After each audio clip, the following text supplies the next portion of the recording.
नमस्कार दोस्तों, सावन का महीना भगवान शिव को समर्पित है और सावन का मंगलवार माता पार्वती को, सावन के मंगलवार को मंगला गौरी यानी माता पार्वती की पूजा का विधान है। मान्यताओं के अनुसार इस दिन व्रत रखने से जल्द ही सभी मनोकामनाएं पूर्ण हो जाती है। सुहागिन महिलाएं अगर इस दिन व्रत रखती है तो उन्हें अखंड सौभाग्यवती होने का वरदान प्राप्त होता है। सावन में मंगलवार को सुहागिन महिलाएं पूरे दिन व्रत रखकर शाम को मंगला गौरी की विधि विधान से पूजा अर्चना करती है और व्रत कथा का श्रवण या पठन करती है। तो आइए दोस्तों, अब हम सुनते हैं मंगला गौरी की व्रत कथा।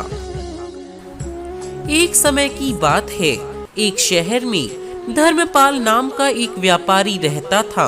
उसकी पत्नी बहुत ही खूबसूरत थी और उसके पास काफी संपत्ति थी, लेकिन उनके कोई संतान नहीं होने के कारण वे काफी दुखी रहा करते थे।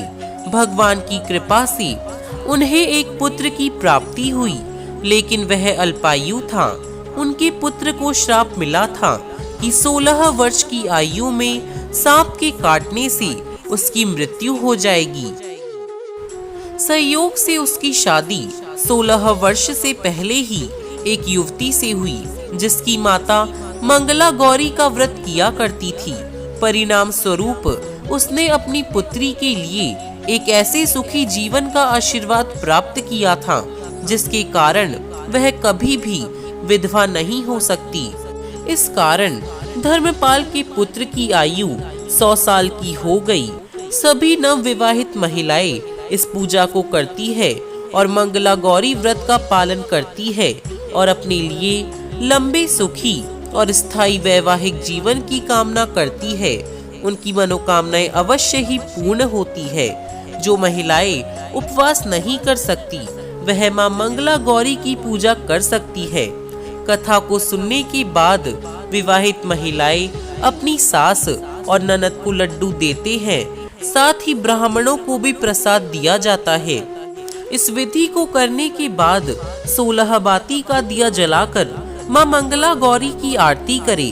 अंत में मां गौरी के सामने हाथ जोड़कर पूजा में किसी भी भूल के लिए क्षमा मांगे। आप इस व्रत को परिवार की खुशी के लिए लगातार 5 वर्षों तक कर सकती हैं।